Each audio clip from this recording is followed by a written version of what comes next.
Yeah, you ready? So this one, I heard this at a certain point of, let's say, spiritual seeking, and it really stopped me in my tracks. And this is the statement. I had forgotten about it for a year or so. It just came to me today, which is there's a presupposing, which is beautiful. So supposing is what? You're supposing or assuming something. It's not actually so, but there's a supposing something so. So there's a presupposing of a non-existent thing that wants to get salvation for the non-existent thing. Yeah, this is the dilemma. And he says, if this is the case, your spiritual practices themselves will be reinforcing the non-existent thing. How can they destroy it?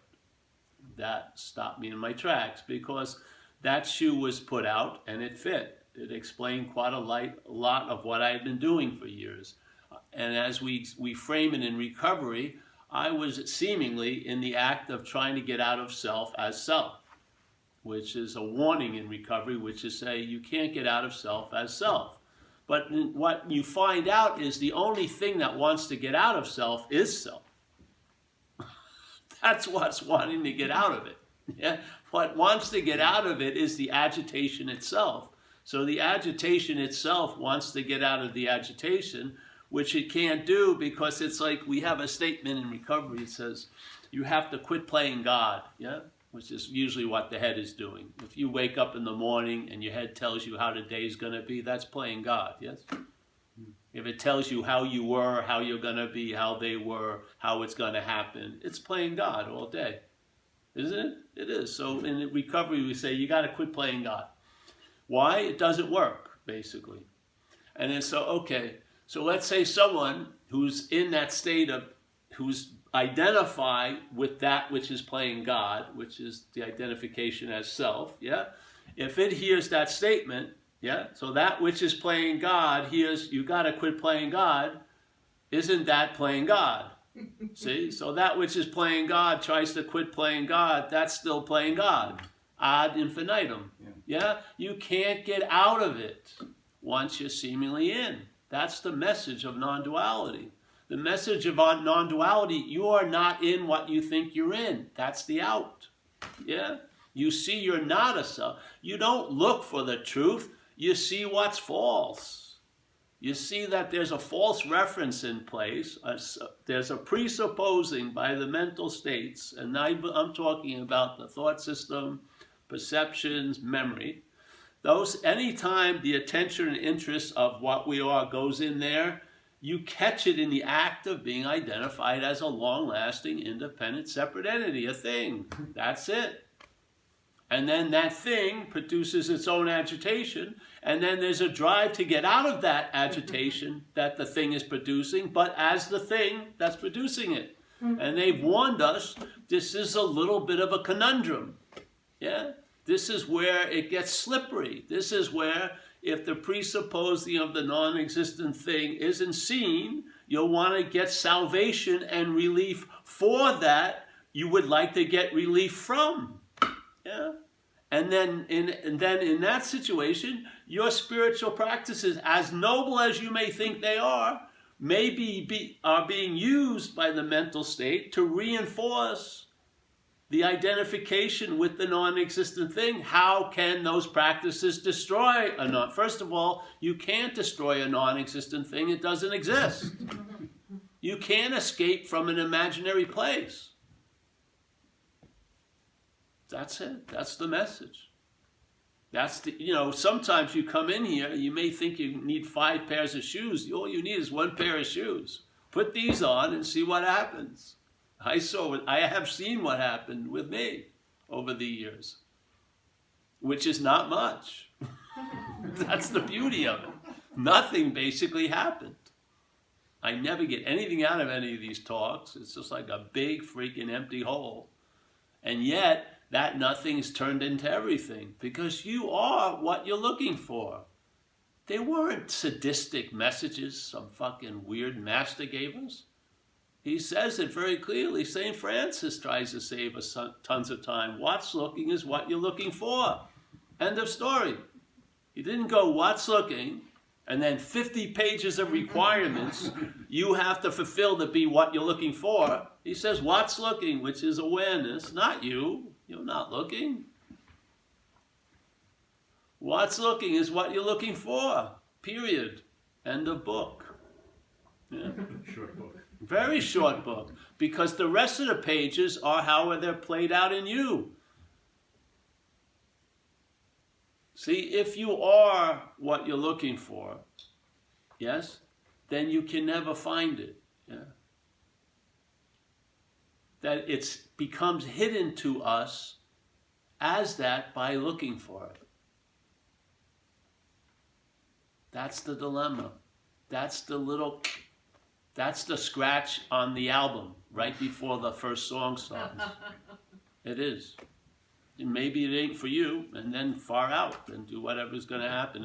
It has been to me, and in a way, when this was presented to me, it very quickly, because it was like an unspoken yes, something hit me and I just knew before knowing. And then it's just played out, and in time, it has become the last answer. It's taken any need for any other answer.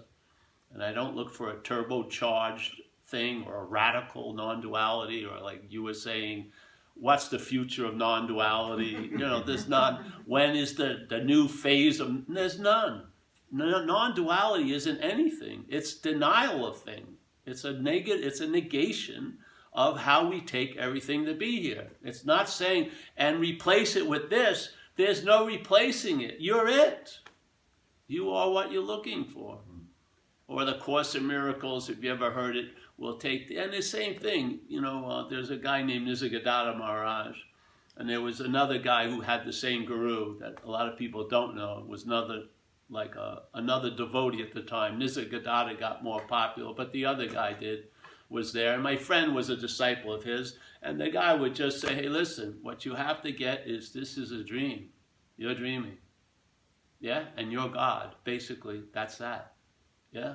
You're the dreaming of the dreaming, as the Course in Miracles would say.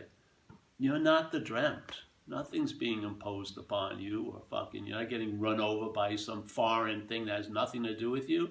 We're in the act of dreaming all the time. You can't observe that you're dreaming. That's part of the dreaming. Yeah? There's no witness to the dreaming. That's part of the dreaming. We're dreaming. And in that dreaming, we give everything all the meaning it has. Now, this is the dilemma, though. This is what I've seen. Okay.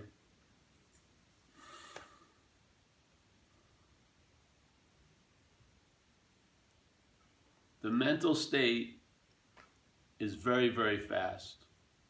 It's probably the fastest process in this place of processes. Yeah? So any solution that has time in it will be outdrawn by the process of selfing. Supposedly now they say it takes about 7 seconds. So the brain decides to make a left, then it's claimed, and then the voice comes out of you and say, oh, I decided to turn left.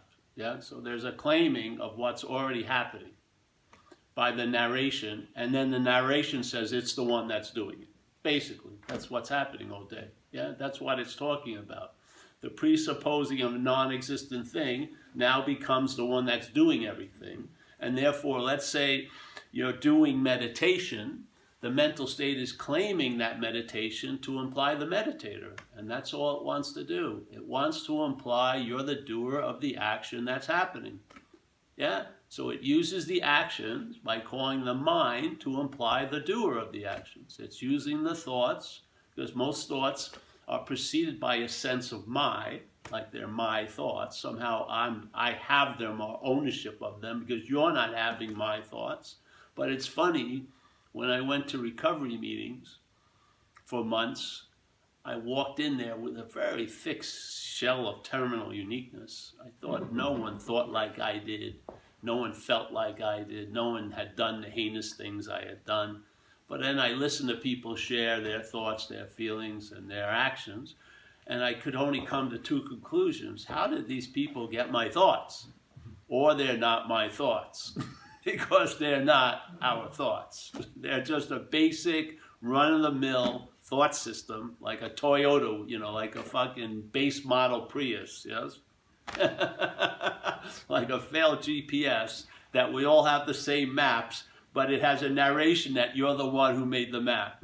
You're the one who chose the course. But it's the same. It's unbelievable. It's so flimsy. You can see through it quite easily. Yeah? So the mental state is just claiming what's happening. Like, you're conscious right now. You may not want to be looking at me, but your eyes are open so you see me. Yes? You have no volition, really, unless you turn your head or leave. But then you're going to be seeing wherever your head is pointing at. Yeah? There's no volition in it, is it? Are you sweating from seeing today? Yeah? Is it difficult seeing? You may not like what you see, but seeing is there. Seeing was seeing the worst day of my life. It was seeing the best day of my life. It hasn't really varied much. There's no volition. And yet we skip over that fact that we all share. And then we just sing the story of uniqueness that the mental state is playing all day. And yet, you wouldn't listen to the story in your head if it was about Stanley, unless you had a resentment towards Stanley or you were married to him at one time. You wouldn't turn it off like that, but you've been listening to the same fucking station for 40 years. It's not the station, it's not the music it plays, it's about you. That's the honey, yeah? The mental state is addicted to the idea of being a self. There's nothing right or wrong with it, but I would think it would be nice to know. Yeah? There's like a movie called Moon where the guy is working on they found a new energy source that runs all the technology on Earth, right? And they're in a moon and they're harvesting with these huge machines. And they got one guy working on it, running the whole thing. And the guy's a Boston Red Sox fan. He has a wife and 2 kids on Earth. And he's on a 5-year installment working, and he only has 5 days left. And he's going to get off, yeah? And he's going through with his little thing, and he can't wait. And he has these video calls, which he never sees. He can just hear his wife and whatever. And then something happens, and he finds himself out there on this accident. And then the thing comes alive and tells him, hey, come on downstairs, and they find thousands of them. Yeah? So the clone realizes it's a clone. Yeah? He's not a Boston Red Sox fan. He's never been, and the idea of it's only 5 days left in this 5-year thing makes him work better. Yes? So it's all been programmed, this human programming. So you would think the clone information would get right through the clone and far out, I'm a clone. Yeah, but the clone information gets caught by the human programming, and it's a bummer to the human programming that it's a clone. It's devastating. It takes the Red Sox hat off and the wife. There was no wife. There's no kids. It was just like a memory chip put in there, and he was living out the story. And even when he gets complete evidence, hey, you're a clone. How hard would that be? If you were a clone and another clone came up to you and said, you're a clone, that's that, eh? But what happens is the programming comes up. Like one of the first videos we ever did is an old Hindu story, which is the sheep and the lion. Yeah, so the lioness has a cub, and they're roaming around, and the lioness gets killed, and now the cub is orphaned, and the cub really doesn't know what's going on. It's roaming around, and it sees this flock of sheep, or herd of sheep, whatever they call them, and it starts running towards the sheep. Now the sheep see the young lion as a lion, and they're a little afraid, but then they realize the lion it's not acting like a lion, so the lion moves into the thing and ingratiates himself into the herd, or the flock, and it tries to become a sheep. Basically, it lives as a sheep. And, it's sitting around, everyone's complaining about who's going to be the next sweater, and they're, I don't want this, and it's getting its hair curled, and it's trying to practice barring, It's feeling a little dissatisfied, but it doesn't know I'm a sheep, and it's like, it has this angst and stuff like that. And one day, and it goes on, he becomes a big sheep elder, marries a sheep, and has, weird little kids, whatever. But it's doing the best it can. And then one day, a big old lion comes into the savannah and sees the flock and runs after it. And then he sees the lion, the other lion, in the corner of his eye, thinks it's joining the hunt, but he realizes the lion's running away with him, running with the sheep. So he veers off and he jumps on the lion. The young lion rolls over and goes, "Please, Mr. Lion, don't hurt me. I'm a little humble sheep." The old lion's a little perplexed, just grabs it, drags it over to the water hole, puts their both heads out. The young lion sees the face, bammo. It doesn't have to be taught, "You're a lion, you're a lion, you're a lion." It sees the reflection. The other lion goes roar. It roars. It doesn't have to take roaring lessons for 3 months because it's a lion. It's never not been a lion. It was never a sheep, but it was living life as a sheep to the point where it could have got to a point where it may have joined together with some other sheep, and they read a book about becoming a lion and got really excited to be able to kick some ass and shit like that, and found little lion pictures and made a little lion temple and candles and had roaring lessons and got their hair straightened and like this. It could go to that absurd length of trying to become like a lion as a lion. Voila! That's the invitation. That's exactly what we're inviting you to see. You're a lion. Yeah. So what happens though at these meetings? You're a lion. It sounds good to some people. So here it comes. You're a lion, all right? Here comes the message. You're a lion, you're a lion, you're a lion. But as soon as it's heard from the sheep programming. And it gets translated into "I can become like a lion." That's not the message of non-duality. Yeah, you're a lion.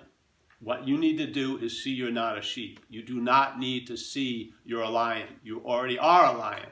You need to see what you're not because you may be, as the lion, in the act of being identified as a sheep. That's the humble message. You can see it in Zen. You can see it in Ramana Maharshi's writings, Nisargadatta writing. They keep pointing this out like the greatest mystery is reality attempting to attain reality. That's the greatest mystery here. Reality, us, is attempting to attain reality as not us. And why that gets any traction is because us are identified as something that we're not. That's it.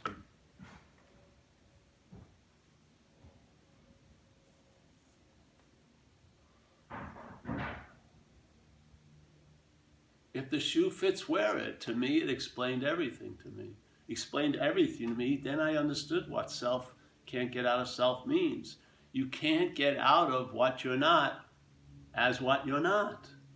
You get out of what you're not by seeing you're not that. You do not get out of what you're not through what you're not. That's more of what you're not. When what you're not escapes from what you're not, that's more of what you're not. That's why it gets to an absurd point of people believing they woke up and then they lost the awakening. That's all what you're not. What you are is an inherent fact. You don't wake up to it. You wake up to the realization you're not what you've been thinking yourself to be. And in that realization of what you're not, you find out what you are, which is the only way to get a sense of what you are, because you can't study what you are. You can only be it. That's the only possibility available. You can't have an understanding of what you are, but you can have an understanding of what you're not. You can see what you're not. You can study what you're not, because you're experiencing what you're not all day. So what I am cannot be experienced, it cannot be understood, it cannot be found, because it's never been lost, and it's a level of being. That's why, just like the conscious contact that's being exhibited all day isn't showing any exertion, because something that's being itself, there's no exertion in it. It's when something that's being not itself and it's trying to do itself into being, there's a lot of freaking exertion. There's a lot of sweating. There's a lot of efforting. And some people I know have been, this is what happened with me. It blew me away. I used to get this magazine, Tricycle, very nice magazine, Buddhist magazine. And I was reading this. It was an editorial on this thing. This must have been about 20-something years ago. They had it out then. And the editorial was about a famous meditation teacher who was talking about this phenomena he was having, that a lot of his old students, after 25 years of practicing, were saying, hey, nothing's fucking happened. I just canceled my freaking subscription to Tricycle that day. Why am I not going to learn from someone else? Why do I believe it's going to be different if I do the same freaking thing? These people saved me a lot of freaking time. I'm not going to get on that bus. What happens? What do you think's going to happen? The big foot of some thing's going to step on you? No freaking way. You'll be left off the biggest hook of all. How are you going to... There's a great Zen line in Faith Mind. It says, you can't use activity to produce stillness. That would be activity. How are you going to get out of that one? Tell me.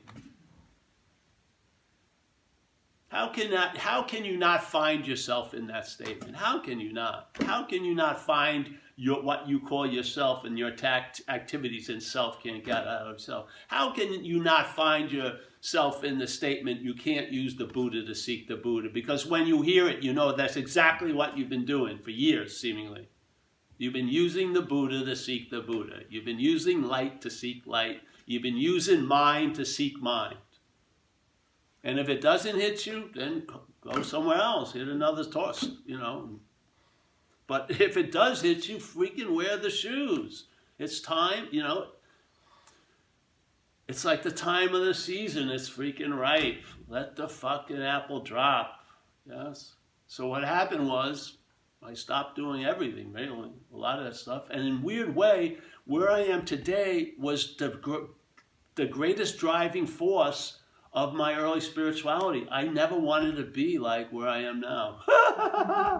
I wanted to be special and unique and high and like that. This was what I was hating to end up as. So it's been a long, circuitous route. And now I don't even have a quote-unquote spiritual bone in my body. I have absolutely no interest in it whatsoever. Because I think it's mostly totally it's misdirected, really. I mean, how can spirit become spirit? If you were truly a body, maybe you can become spiritual. If you were truly a mental state, maybe you could get a little spirituality to sort of maybe tame the mental state. But if spirit, how can spirit become spiritual? It's just, maybe I'm in a faulty logic. I just can't see how that could work out. I can't see how Huang Po wasn't a sadist. He was a master. And when he looked at us, he didn't see it as Paul. He saw this as the Buddha, and he was telling the Buddha. He wasn't talking to Paul. He would just call off the sermons when all the Pauls and Marys were dominant. Yeah, and just like now, I've learned not to talk to you about this message. I talk to mind about you. Because if mind gets, hey, I may not be you, that goes somewhere. If you get, I may not be you, it goes fucking nowhere. It goes into convolution of fucking mental Advaita, you know, like where they comment on the blogs, you said the word I, you said the word me, you've been disqualified. It's unbelievable. It's like non-dual Pharisees, you know. They've got the spirit of the law, but not the freaking, they got the letter of the law, not the spirit of the law. So, and it was a terrible thing for my career. It was. Because I don't believe you need 10 days to go over this. I don't. And I don't believe you need to have an intensive. I think today's intense enough. I think every day is intense enough. I don't think you need to have to make a forced intensive. And I have too much faith in mind to believe you have to have 10 days of something. You just receive the invitation because you've been served the spiritual subpoena no matter what you think. You have. I know because I've been the marshal that has served it on millions of people. No, not millions, but lots of them. So I know I've done my job. Yeah, and see, you know, what court you'll get called into. You know, you've already been convicted in the mental court. You're just fucking trying to live out your sentence. Yeah. Let it go to the court of light, and all those seeming transgressions are absolved, not because you've been forgiven. They never truly ever freaking happened, if you want to go to the Course in Miracles. The correction that needs to be corrected was never needed to be corrected. Yes? Nothing ever happened. This is all dreaming. You believe that things are so, do not make them so. Yeah? You're the only so-ness there is. How can something seem real to you unless you must be reality? Yeah? How could false evidence appear real unless it appeared real to you? How can what's not happening ruin our day? How can next week ruin our day? No animal, no insect, no dog, no cat is day being ruined by next week. Have they? I don't see it. Yeah. Our mental states are so developed, we've been force-fed a narration, and it's replaced life. We don't see life as happening. We interpret it as life's happening to me. And for some, it's not satisfying. And more isn't going to do it. More actually leads you to a quicker sense of emptiness. And I don't mean the emptiness that's full. I mean the emptiness like the hungry ghost in Tibetan Buddhism with the big belly and the small mouth. You can't fucking get enough drugs. You can't fucking get enough sex. You can't get enough jackets or pants or shoes. Because you're trying to replace something that can't be replaced. It's, you feel like you've lost something and it hasn't been lost. It's like there's a story Ramana says, one of my favorites. It talks about this woman. She has a beautiful necklace and then she loses it one day. She can't seem to find the necklace, and so she gets her friends to look for her, yeah? And they're all looking for a necklace, and then I'm changing the story a little bit, and then they hear about a person who has said they found the necklace, so they go to the meetings, and the person starts telling them how to find the necklace, and they've got to see him every month and donate money, and then he'll give them the next lesson, how they'll get closer to finding the necklace. It could take a while, but you're gonna find it because I have found the necklace. All right. So it goes on and on like this, and she's very bummed out, and since she lost the necklace, then some person comes into her life and says, "Hey, feel around your neck." And so she feels around the neck, and there's the necklace. Yeah. So suddenly she has the great joy of finding the necklace, but was the necklace actually lost? Had always been around her neck.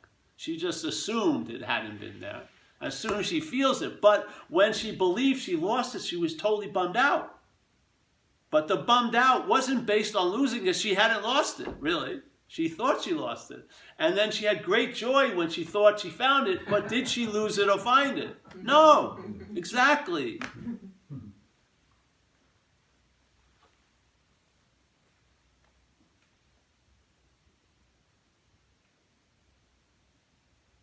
What does that imply? A great power at play.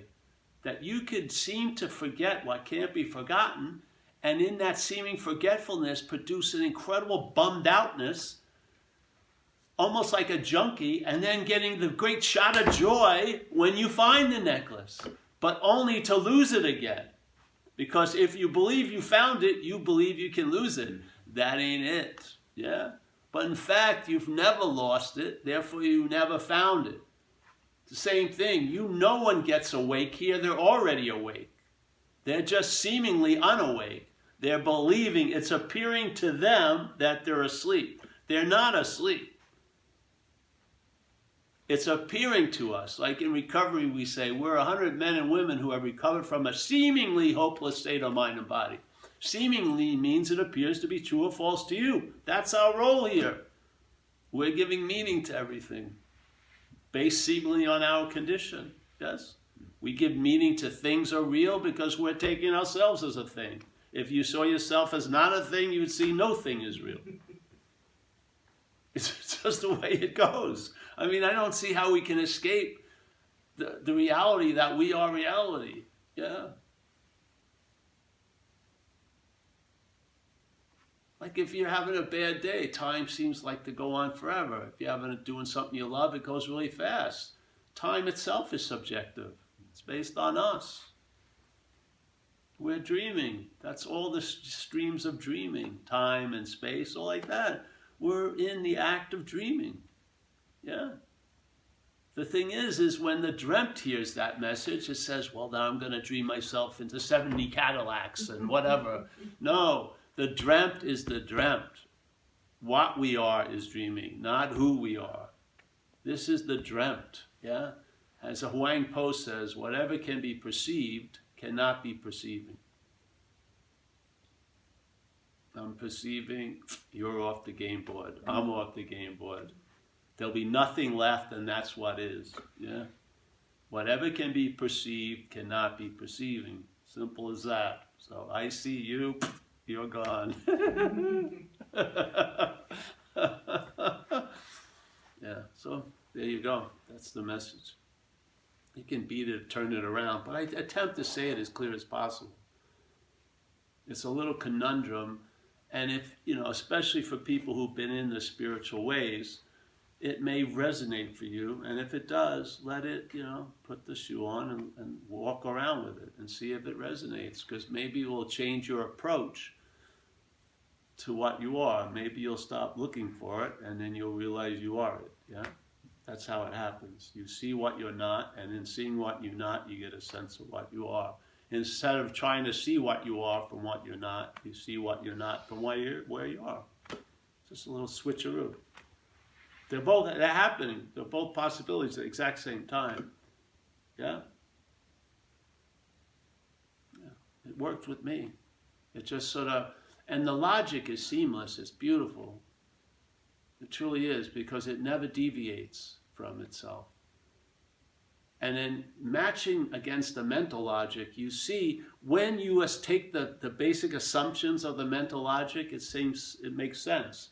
But if you see the basic assumptions totally insane, you'll see that it's a failed system, like we say in recovery. It says, why are you in so much fear today?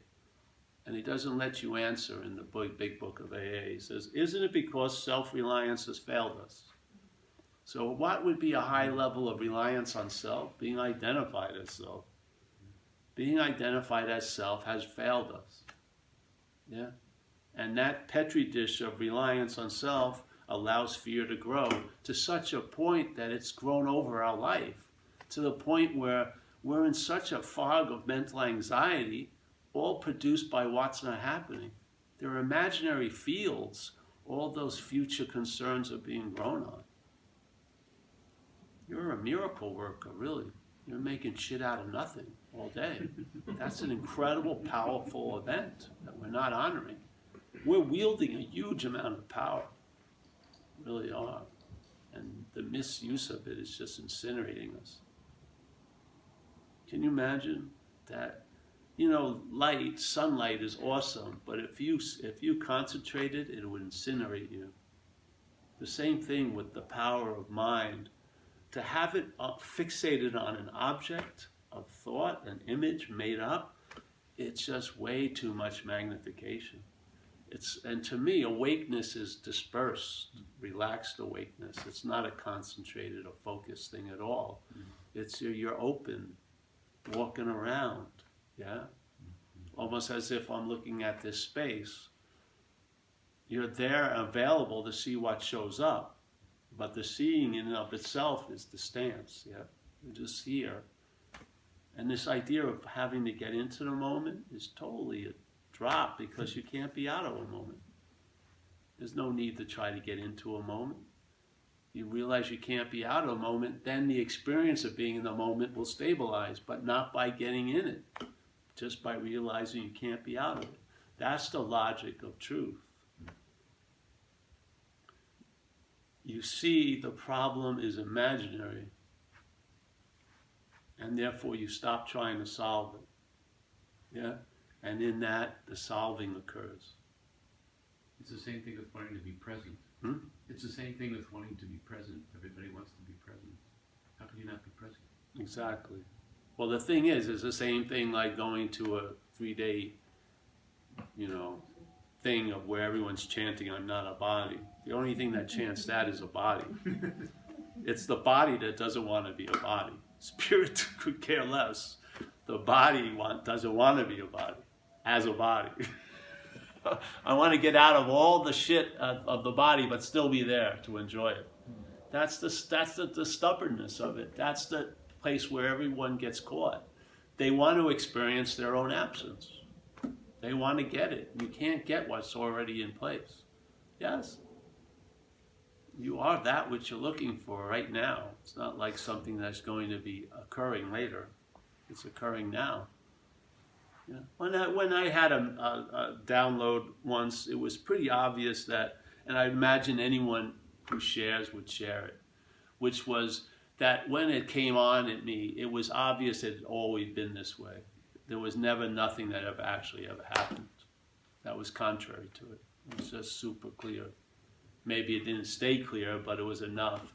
And a timeless moment is an eternity in time. I mean, you don't need to have a huge hit, like drawn out. It's boom, and then you see everything.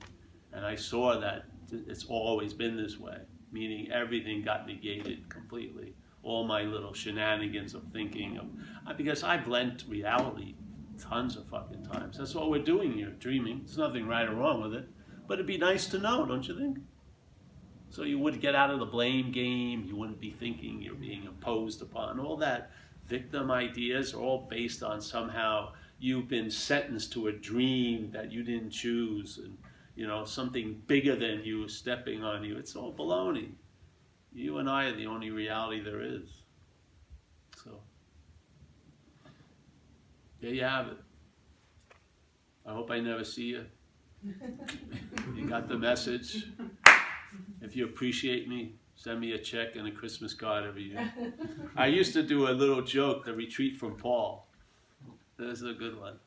So this is my plan. The retreat from Paul is I'll send you some DVDs of me and stuff like that, and there'll be a DVD of testimonials of ex-girlfriends telling you how great they feel without me in their life.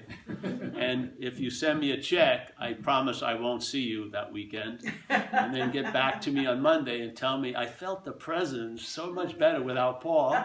Just start sending some money every month to the P.O. box, and you'll be living the retreat from Paul. I guarantee you'll feel much better without him. So.